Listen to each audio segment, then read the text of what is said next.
Edward Jones with more than 2 decades of experience.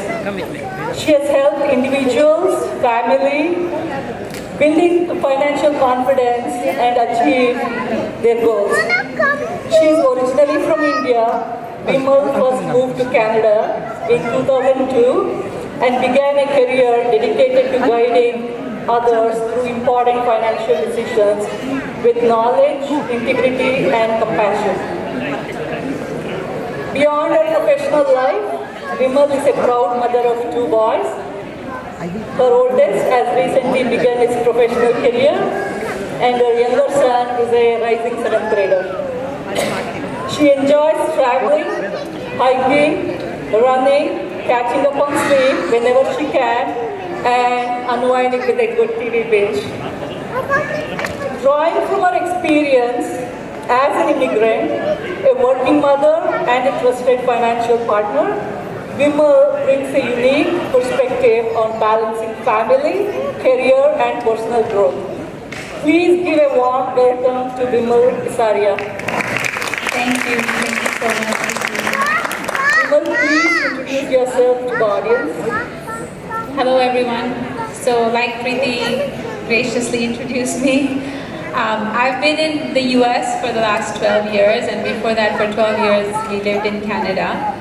But I was born and raised in India. My father was in the Indian Army, so we traveled a lot during India, so I have a lot of experience traveling everywhere in India and outside as well. And I'm the youngest of 5 siblings, so we have a big family at home as well. And in the last 20 years, I've been a financial advisor since 2002. So for the last 24 years, this is what I've been doing, and this is all I've ever done.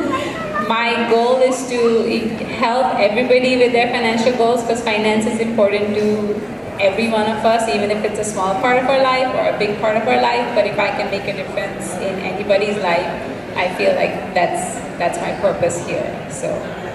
You're in the right place, Vimal. We need a lot of help. To get us started, raise your hand if you feel like you have ever felt overwhelmed by investing or retirement planning. Anyone? I do see few hands, but we have a packed agenda. We have received overwhelming response with questions spanning from every area of personal finance, and I've tried to group them so that way we have key categories as women in investing, retirement planning, taxes, estate planning, shared family partnership, so on. And we also are going to cover young investors, because we do have a lot of youth. Again, I don't see them here, but if we can herd them to the auditorium, I feel like they could gain some insight into it. To get us started, Vimal, what inspired you to become a financial advisor, and why are you passionate about helping women build their financial confidence? I think for a lot of us, a lot of this inspiration comes from how we were raised, right? So my mom was never educated. But she raised 3 very strong girls, and she never really let her background hold us back. So she inspired us to be strong women. And I think that kind of helped me go into a world which is really predominantly male-oriented, right? We're still in a very patriarchal society. A lot of the financial advisors that I work with, they're all males. And so I feel like I bring a unique perspective to this role. But like I said, my mom is probably my inspiration. It's just how we were raised. She did not have a lot of understanding of this world, but she did inspire us all, all 3 of us sisters. She did inspire us all to do more than what women are capable of, especially in India. I don't think a lot of women have that support at home, but she was a big, strong reason for me to be a part of this. Another thing is, both of my sisters, they were both widowed at a very early age, and so they had to also they got thrown into this world of having to plan their life, plan their finances. And so again, that kind of was another reason why I chose this role, because I want to, like I said, even if I can help one person or 2 people make their lives more comfortable, I think that's a big benefit. for everybody. So I think that was the inspiration. Yeah, I totally agree. It's such an important taboo topic. Like people don't talk a lot about investing or money. Even within the family, it's like a shielded, guarded topic, and especially we don't discuss that with our kids. And I see that a lot in the Indian families. Even women, they just assume that the spouse is going to take care of the finances, and the spouse just automatically assumes that it's his role to do it. So there's nothing right or wrong about it. I feel like it's just a conversation that needs to be had in the family. Agree. So I feel like we have a lot of good questions that are very inspiring to have a conversation about, so that we break those barriers that have stopped us from understanding, and I feel like everyone can make use of this conversation. So to get us started, I feel the couple family conversation would be most ideal to get us started. If you could give one piece of advice to the men in this room about helping the women in their lives become financially empowered, what would it be? Yeah, so I think it's really important for women themselves, first of all, to take that stand. But let's say they're not really willing or inclined to it. I feel like the spouse or the husbands can really play an active part in making sure that the women are informed. At a bare minimum, they need to be informed of where your assets are, what are you investing in, if something were to happen to you, what should you do next. So I think at a bare minimum, you have to keep your wife engaged and informed about all the financial decisions you make. But what you really need to do is make sure that they have the confidence in making the financial decisions on their own. Because as we all know, women tend to outlive their spouses, right? And so there may be a time in life when they actually have to make financial decisions on their own. And if they're not used to it, if they've never done it before, then to be suddenly thrown into that environment where they have to make those financial decisions on their own is very difficult. So at a bare minimum, keep them informed. But I think what is most important is to make sure that they have enough knowledge and tools to make independent financial decisions. I think that is really, really important. Agreed. Yeah, I feel like that's something that all women don't take on a day-to-day basis. They try to put that as something optional, but I feel like we have to prioritize in our daily life, and we don't have to suffer when we are put into learning as life makes us. So, based on the same conversation, what does a financially healthy partnership look like, and what habits do you see in couples who successfully have that kind of relationship, and how the family's finance and wealth is built? I think it can be a part of everybody's dinner conversations, right? The more, so what I've seen in financially healthy partnerships, like you mentioned, is a lot of communication and a lot of transparency. I'm not saying that all of your finances have to be combined. If it works for you as a family and you like to have your separate finances, that's perfectly fine. As long as there is communication and transparency, and as long as you are both on the same page, you understand why each of you is making the decisions that you are making. Like I said, make it a part of the dinner conversation. It's not a taboo thing. It's building wealth for you as a family, and just, have that communication. I think communication is really, really important. I've seen some financial couples who like to keep their investments separate and they don't share that information. So I think that's where the trust breaks down. But even if you want to keep your accounts separate, if you're both working, you want to have your separate accounts, separate investments, nothing wrong with that, as long as both of the spouses are aware. If you're trying to hide it, and if you're trying to do something like it's a secret, I think that's where the trust, people start to lose trust and lose faith, and that's where the communication starts to break down. So a financially healthy partnership is where both the couples are kind of on the same page, they understand what each other is doing, and they're in sync, right? They have to be one unit. You are in sync with each other. So that is really important to have a good, healthy financial relationship with your spouse. So trust is the building block in order for us to have that conversation and partnership and even initiate the conversation to start with, right? Absolutely. So in the same light, I feel like women have unique financial challenges when it comes to investing, such as career breaks, caring for your parents, giving birth, whatnot. So how do you design a financial plan around that life-changing, strategies? Yeah, so women are naturally the caregivers of the family, right? Like you mentioned, whether it's birth or taking care of a parent or even taking care of yourself, taking care of a spouse. Women generally wear the hat of being the caregiver in the family. So typically what we do is when we're doing a financial plan for clients, we do one financial plan which is like if everything works well, this is what your financial plan looks like. But then we also stress test it. We also run different scenarios. Let's say you decide to not work for a few years, whether it's because of childbirth, whether it's because of family situations.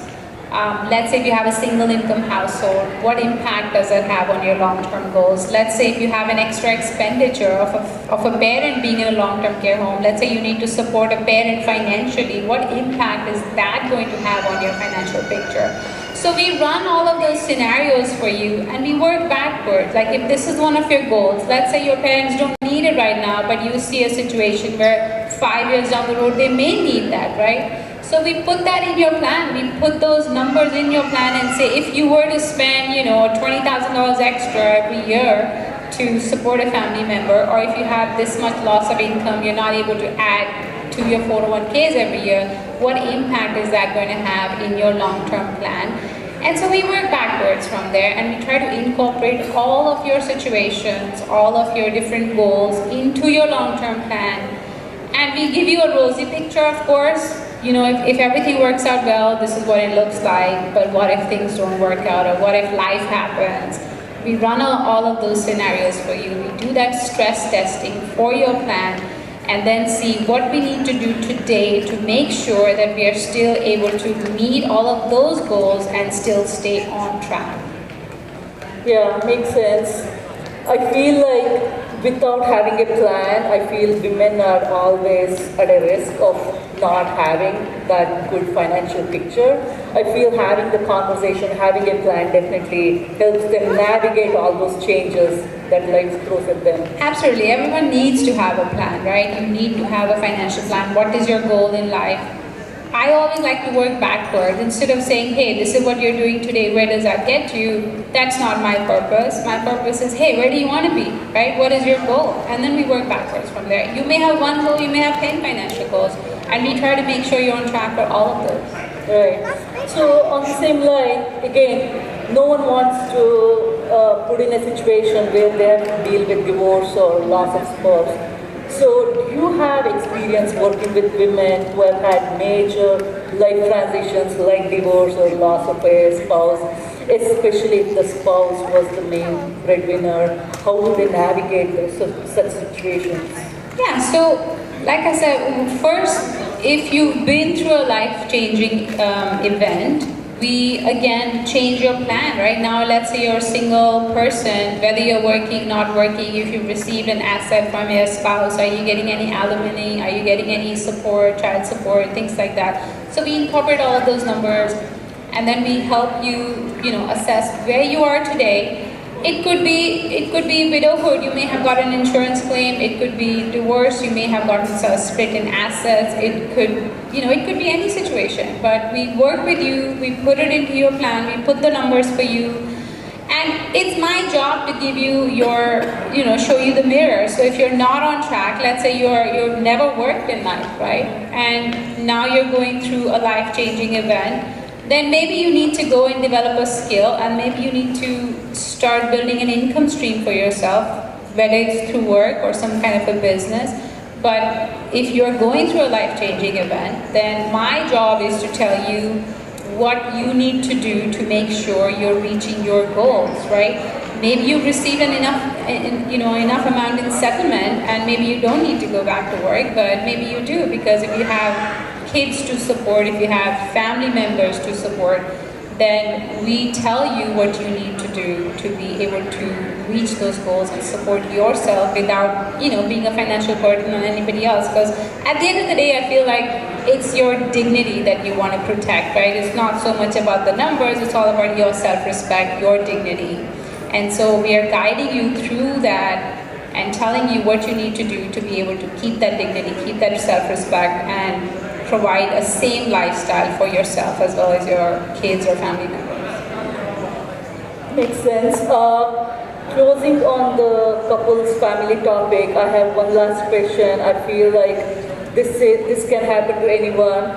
Again, with a two-household income, a person can lose their job. In this case, let's take it as the wife losing the job and they have a joint bank account. And how do you navigate such situation wherein you feel guilty or hesitant about using the joint account for necessary expenses?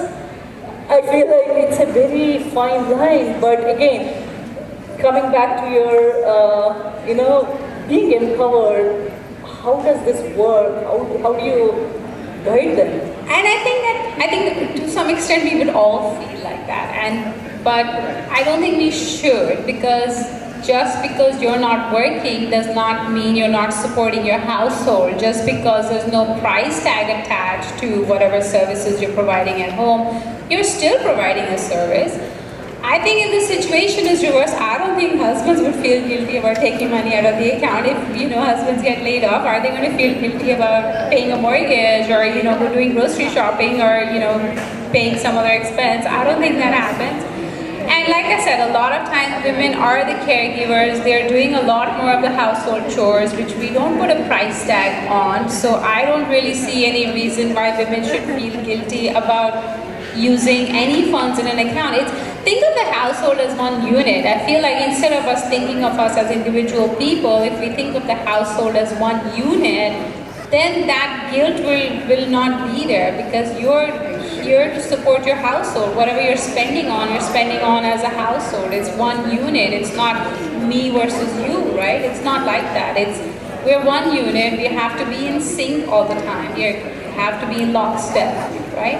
And so I really don't think women should feel any guilt about spending money, whether it's, for any expense, because you've contributed to the household. It's just because you're not contributing financially in that situation does not mean you're not contributing at all.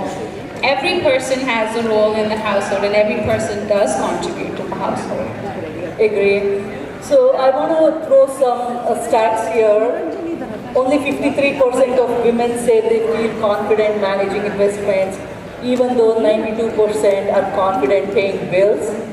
87% are confident managing a household, but 56% of women believe a financial planner is the best resource to help them achieve their financial goals. So I feel like they have a good understanding, being that person who takes care of the family in its entirety, but then I feel like when it comes to the financial aspect, they feel like they take a back step, and I feel like they need some kind of booster to get them there to even start the conversation. I feel like having a conversation with the advisor first will give them those tools and knowledge that they will be empowered to do so. Absolutely. So if you're not confident, so women are natural planners, right? We plan birthday parties, we plan, we plan vacations, we plan our household expenses. We are the CFOs of our own household. So why can you not be the CFO of your own life, right? So it's all about your mindset. But let's say you need help. There's nothing wrong in going to a financial advisor and seeking professional help, right? That's what we are here for. I would love it if women would come to me. I literally have to tell my husbands to bring their wives into the meeting, and so many times they literally have to drag their wives, and even then the wives are just sitting there. They're really not interested in finances. I can see that. But it is, so if you're not interested, nothing wrong with it, but it does not mean that you should not plan for it, right? If you don't want to plan it, that's fine. Engage somebody else who can help you with that, but it's very important to have that plan. Great. So moving on to women in investing, I have a lot of questions here, but with limited time, I feel like we can only cover few. Why do women hesitate to invest and how can they overcome the fear? Also, if they start saving later in their life, how do they do that catch up to make sure they are in alignment for their retirement? Yeah, so let me get to the first part. There's a lot of myths around investing. I don't know why people think it's complicated, right? People are made to believe that it's very complicated to invest or, have a financial plan. It's not really. So I think a lot of times women hesitate because they feel like it's too complicated and they just shut their mind. Which woman here thinks that if they really put their head to it, they won't be able to do it? Like really, I mean, we were not born with a manual on how to raise kids. We were not born with a guide on how to be a good wife, how to be a good daughter. We figured it all out, right? So if we really put our heart and mind to it, we will figure out the financial part of it. But it's just that they're made to believe it's too complicated, and so they just tend to have an aversion for it. I think that's what it is. And the second part was like if they start later in life. So let's say you did not work in the early years and you are now wanting to start. Again, we help you with the numbers, right? Let's say you want to retire at the age of 60 and you're maybe 45 right now. You still have a good 15 years to save. So we run the math for you backwards. If you want to be able to spend $5,000 a month in your retirement, how much should you be saving every year now for the next 15 years to get you there? So again, it's about what is your goal, how much do you want to spend, what does your lifestyle look like, what does your retirement look like. We work with all of those numbers and then work backwards. How should you be saving now to be able to reach those goals? And if you are working, even the IRS does help you a lot with your catch-up contributions. So once you're over the age of 50, they do allow you to catch up into your 401ks and IRAs and things like that. So there are also provisions made by the tax code that allow you to catch up on your contributions if you want to. So there's a lot of opportunities available for women. So you also mentioned women live longer. Again, there is statistics around that. 5 to 7 years longer? On an average, 5 to 7 years, yes. Right. So do they need a different strategy when it comes to financial planning? Again, is HSA account or healthcare account is something that they also need to prioritize with the health issues or health expenses. What do you suggest for people who have that plan or thinking of a plan? Yeah, so because women tend to live longer, their financial planning becomes a little bit different. So let's say you've been a non-working spouse, right? So while both the spouses are alive, the primary will get 100% of the Social Security and the spouse will get 50% as the spousal benefit. But when the primary passes away, then the spouse's income gets cut, right? So if the woman is the surviving spouse, then obviously, first of all, her income has gone down, so we need to prepare for that. Secondly, because she's a surviving spouse, she doesn't really have a lot of support at home because kids are grown up, they have their own lives. So if you ever need to move into a retirement home, a long-term care home, things like that, then that is an additional expense that most women have to face. Because if you look at retirement homes or long-term care homes, there's a lot of women in there. I think 60 to 70% of them are going to be women. So that is definitely something we need to budget for when we are looking at a woman's financial plan.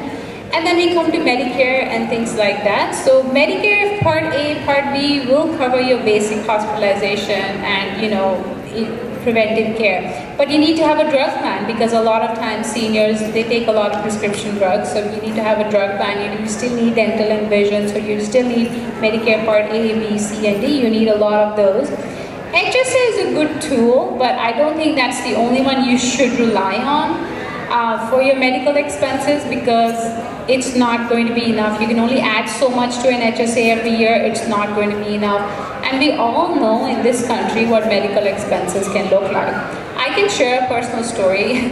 My husband, he was working with a company and he got laid off. And so when he got laid off, fortunately for us, It was right around the time when his open enrollment period was going. So until then, we both always thought we're young, we're healthy, we don't really have a medical history. So we went with a very basic medical plan every year.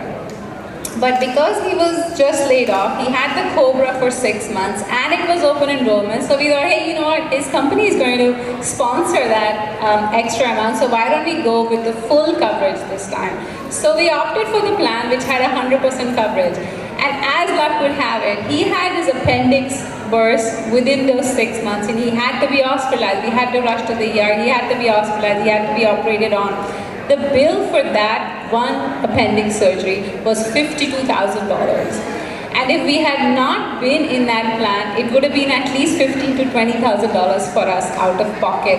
And that would have wiped out all of the savings we would have had in the previous years by not opting for the maximum plan. Just by going with a basic plan, it would have wiped out all of those savings and much more, right?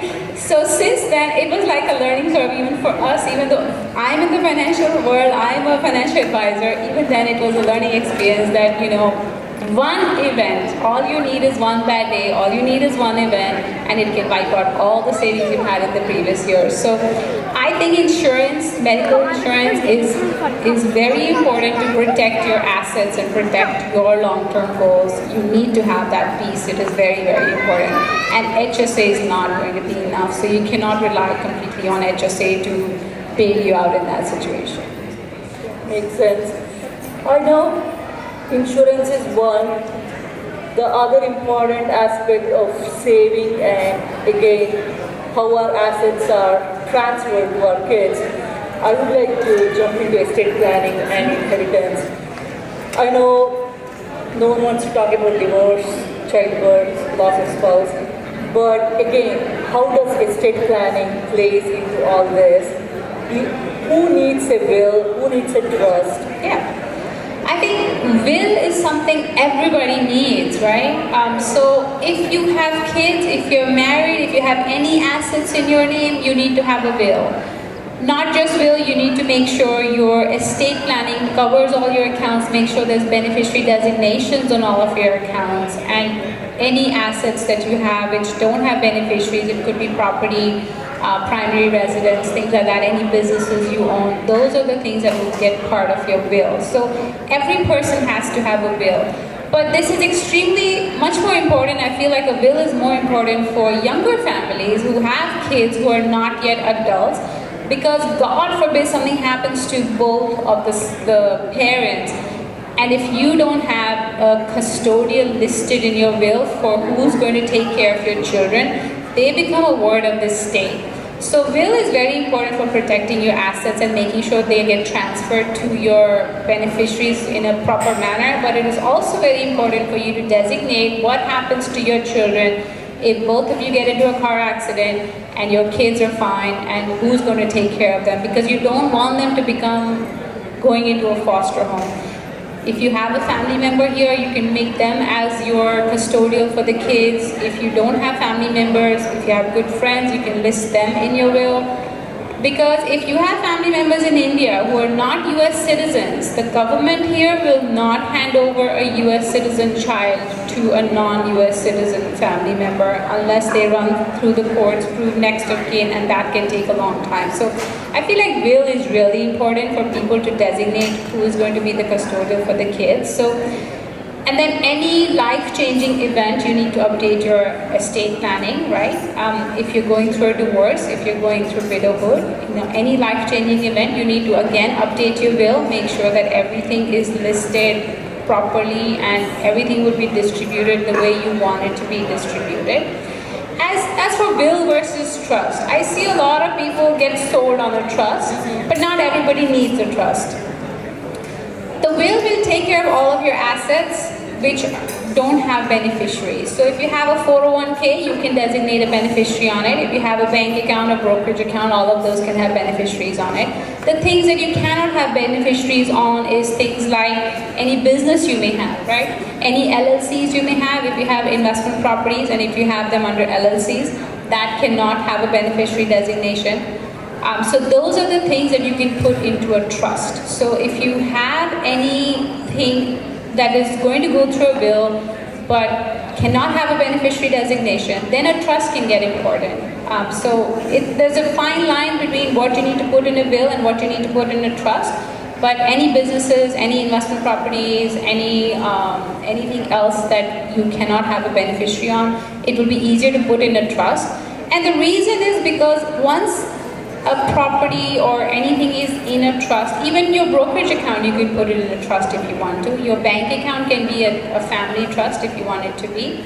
And the benefit of that is that it will be more seamless. So any asset which is already part of a trust does not go through the probate, does not go through the court system. So it is much more seamless for your successors to take ownership of those properties and investments and not have to worry about paying probate fees or going through the court system. So that is the difference between a will and a trust. A will just say, this is how I want my assets to be distributed. But the trust will just make that whole process much more seamless, and it'll just, bypass the court system completely. And also in layman's term, probate. So it's basically keeping your family private when things happen, rather than going into the court system and dealing with that. Probate means you're just going to the court system and saying, hey, I'm the owner, I'm the successor heir of this property, or this needs to be transferred into my name.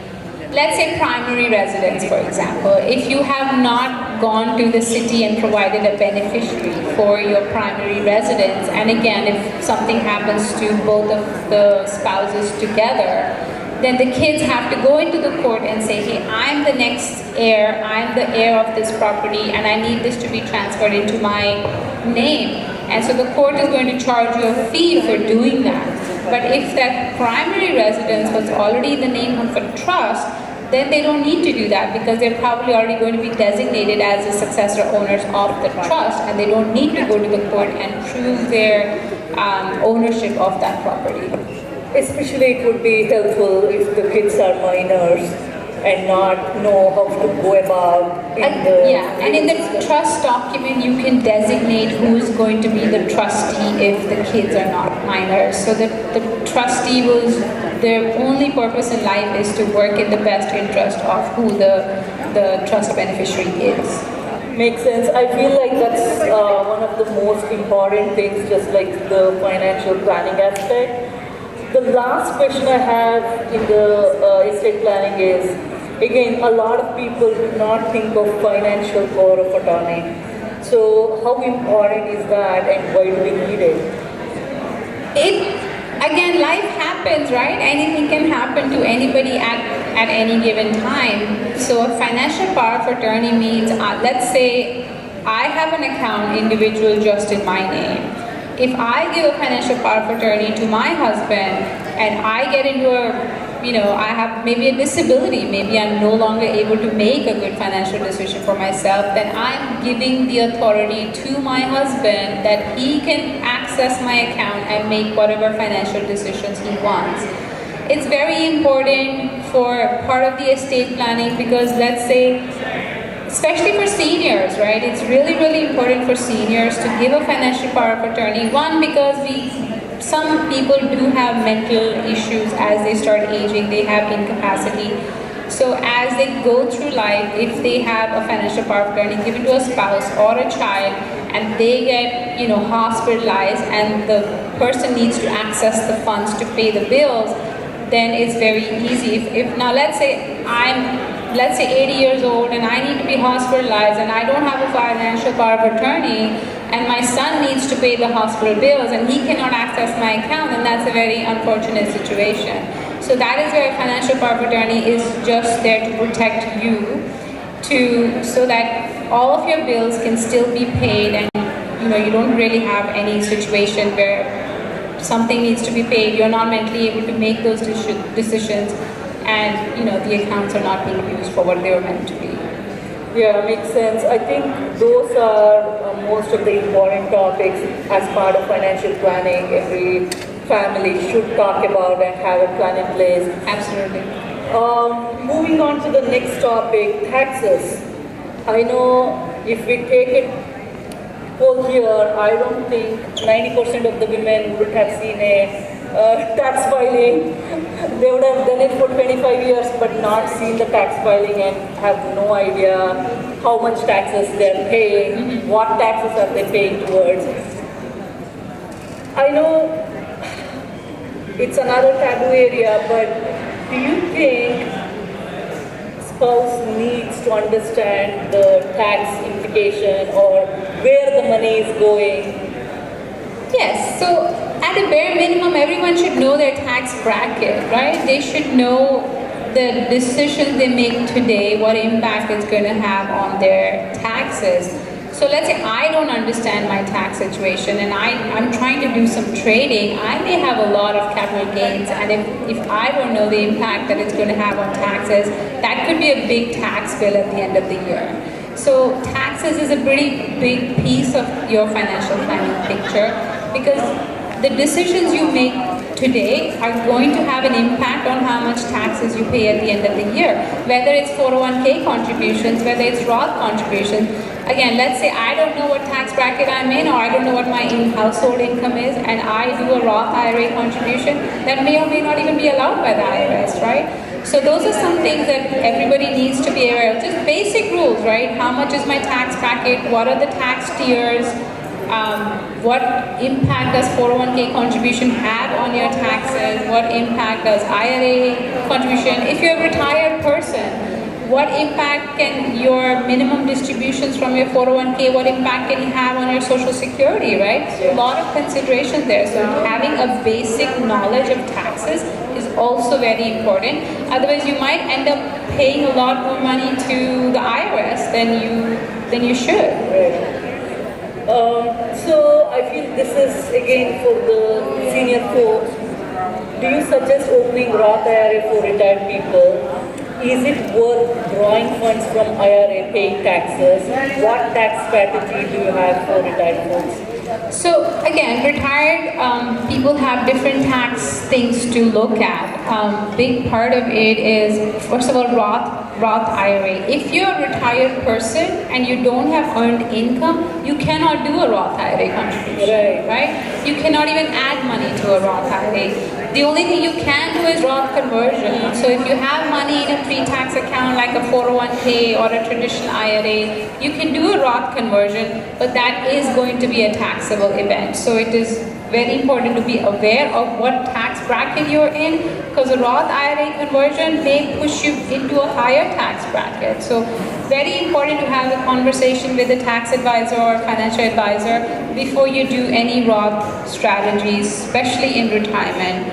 The other thing that you need to look at in for retirees is what is your minimum distribution. If you're over the age of 72 or 73, you do have required minimum distributions that you have to take out of your 401ks and IRAs. How is that going to impact your taxes? And more importantly, how is that going to impact your social security? Because over a certain level, if your income goes, if you're married and filing jointly, and you make more than $44,000 a year, now 80% of your social security can get taxable.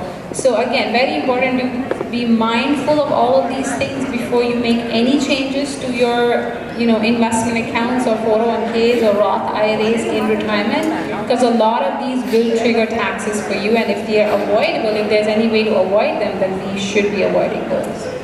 So talking to a tax consultant is always helpful. Having a plan definitely helps rather than having surprises at the end of the year. I would like to throw another stats here. 74% of widows and divorcees discovered unpleasant financial surprises. So this comes back to the transparency part. Hidden debts, outdated estate plans, inadequate insurance, and unknown accounts. So this is why it's very, very important to have that partnership with your spouse and understand the full holistic picture of your financial plan, not to worry about having unknown surprises at the end of the day when you don't have to deal with. I have a story on that too. So I have this client who was going through a divorce, and when couples are going through a divorce, I don't know, every time I've seen, at least one of them will do something nasty. And it's not always the men, so nothing to do with men here. It's not, sometimes it's the women, sometimes it's the men. But in this situation, because the woman was a housemaker, she was not really aware of the financial situation. And because they were going through the divorce, what the husband did is he borrowed against the home and he put that money into some offshore account. And in this country, if you do not disclose the number of bank accounts you have to the courts, there's no way for the courts to find out. So if you're going through a divorce, you have to tell them what bank accounts you have. If you don't know where your husband has other accounts, you cannot go subpoena every single bank in the country and say, hey, does this person have a bank account? So the the courts are relying on you to disclose that information. And so he borrowed from the home equity, and she was responsible for half of that loan, even though she did not see any dollar of that. So again, coming back to transparency, having trust, having open communication, and just doing the right thing. Right, knowledge is power. Again, ignorance is a bliss in some cases, but not in this. So definitely have that conversation, understand your financial situation so that you are empowered to make the right decision. Moving on to money habits.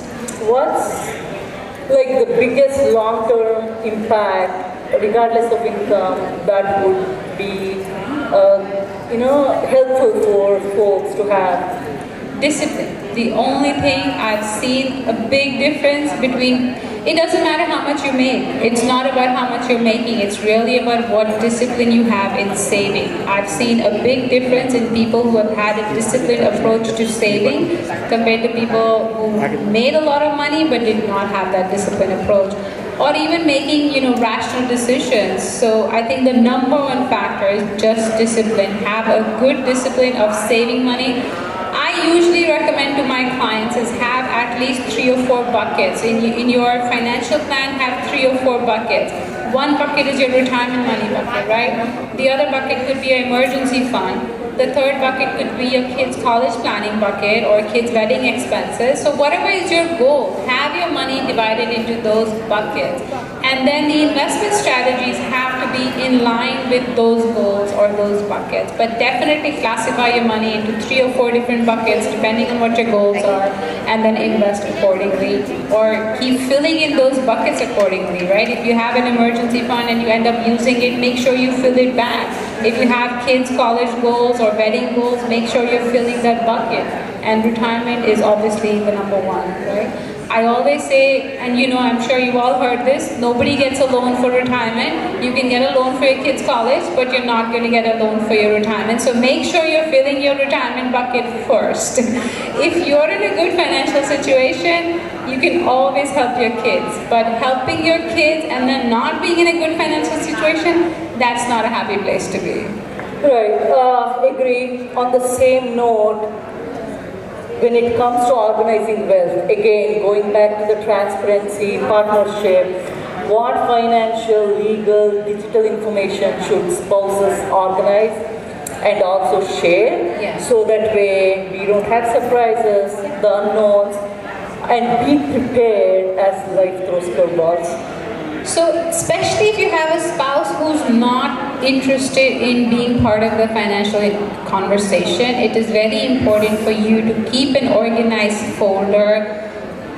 What are your different accounts? How to access those accounts? Because not just by knowing them, if she or he does not know how to access those accounts, then it's not helpful. So definitely keep a folder of what are the different investment accounts you have, whether it's bank accounts, whether it's 401ks, whether it's high yield savings account, where are they held, how to access them, what is in your 401k, how much are you contributing, how much does your employer match for you, do you have a life insurance policy, is it a group policy, is it a policy you own on your own, is it a permanent life policy, do you have any annuities? A lot of times people don't forget about annuities. If you have any annuities, you list those as well. And if you have real estate, if you have investment properties, you have to list those. I think everybody knows their primary residence. If you have any businesses, have a contingency plan for the business as well. Do you have any insurance on the businesses, right? Do you have any key person insurance on your business? Things like that. So it's very important to list all of that in a folder, Excel sheet, paper form, wherever you want to do it, but make sure you have it in a place where your spouse knows how to access it. But I think that's very important, is have that list of documents and how to access them. And ask, right? You Yeah. need to ask. That's all you can do. Exactly. So I know people do make money. Again, things happen. What do you feel like an emergency fund should look like? What should it cover? Yeah, so if you have a 2-income household or multiple income household, then 3 to 6 months is good enough. But if you're a single individual household, or single income household, then at least 6 to 12 months of your monthly expenses. So whatever your monthly expenses look like, multiply that by 6 if you're double income household, and I would say 12 months if you're a single income household, at least. Makes sense. I know credit score is another area. Without making drastic changes, how do you improve your credit score? It's not that difficult. So the way you can improve your credit score is doing your minimum payments on time, right? You don't have to pay off your full bill every single time, but make sure you're doing all your minimum payments on time. Make sure you're paying all your utilities on time, your mortgages on time.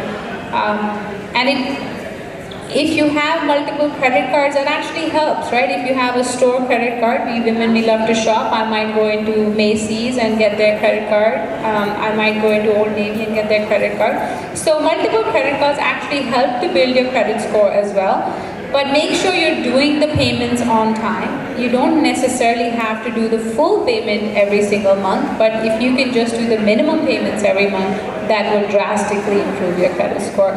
So what they're looking at is how many payments can you sustain every month, and are you able to pay those off every month. And so as long as you're very disciplined and on top of all of your payments and organize it well, that's what they're looking at for credit score. Makes sense. So the last topic for today is young adults. I know we don't have many young adults, but the parents can take this and have a conversation with their young adults. And I feel like it's a very important topic as it's the future generation. I feel like this is coming from a experienced mom. Many of us let one spouse manage the family finances. How can we raise children to become financially confident and equal partners in managing money? What is the current trend? I think a lot of times kids mirror their parents and they learn a lot of this from home. So the single most important thing you can do is be a role model for your child. If you are a father and your wife is not taking a big step or not being involved in the financial decisions, you can be a role model for your kids to try and engage her or at least keep her informed. And like I said, make it a part of your dinner conversation, right? It is a family conversation. So be a role model for them. They will learn just by looking at you.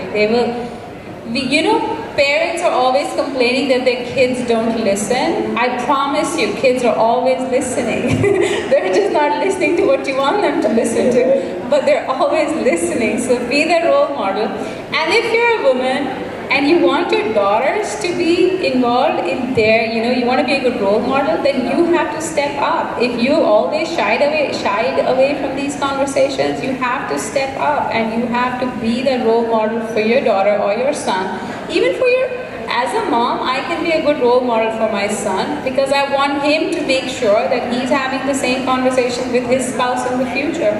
So I want to be that role model even for my son or my daughter. So a lot of it comes back to the house, how you were raised, what are the value systems you were raised with, but also educate them. So other than being a role model, you can also be an educator for them.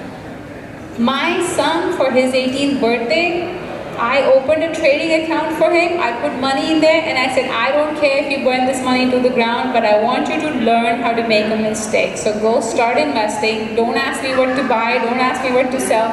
Make your own decisions. Do your own research. Within 1 year, that account was at zero. but it is a valuable lesson we learned is how not to lose money in the future. So I think you can educate them as well and let them make mistakes, right? The earlier they make mistakes, the better position they will be for the rest of their lives. Couldn't agree more. So the last question in the young adults, I feel like this is again very important. I myself having a daughter and a son, I feel like it makes sense.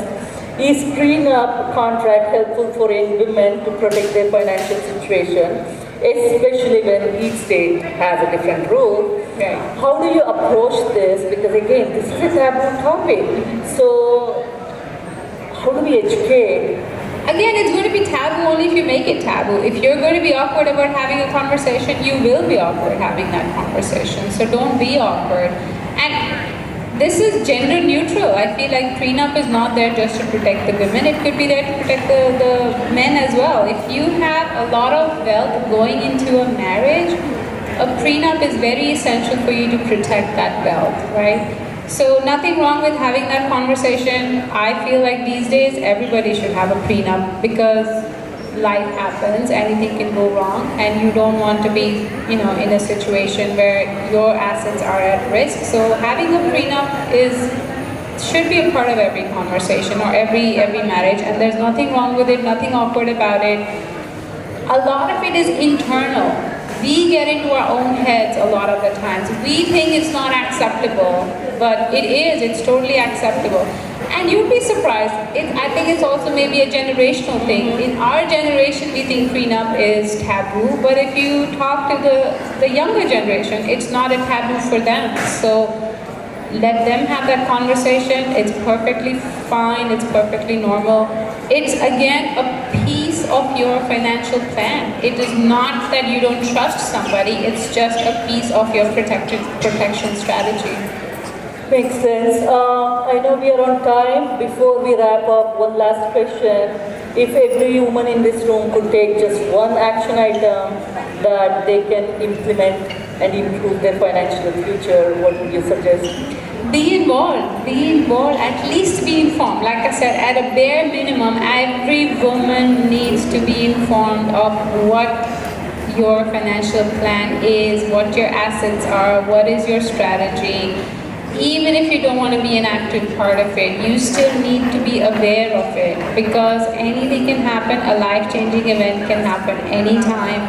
And we all know a lot of times women need to step up at the worst possible time. Imagine if you're going through a divorce, that is anyway such a traumatic time for you, right? Or if you've just recently been widowed, very traumatic, and then you have the burden of having to deal with finances. So I would say be prepared, be informed, so you have the confidence to make those decisions for yourself. Makes sense. Thank you, Vimal. So, in conclusion, financial literacy isn't about knowing every answer. It's about asking the right questions, making informed decisions over time. Before you leave today, choose one financial action you'll take this week. It could be increasing your retirement contribution, reviewing your beneficiaries, creating a budget, scheduling time with financial advisor. One small action today can make a meaningful difference tomorrow. So all these topics we actually covered with Vimal today. So pick one and you're on a good start. So I would like to leave this conversation with one final quote. I feel like it makes a huge difference, especially us being women. When women are financially empowered, families become stronger, communities become more resilient, and future generations benefit. Thank you, everyone. Thank you so much, everyone.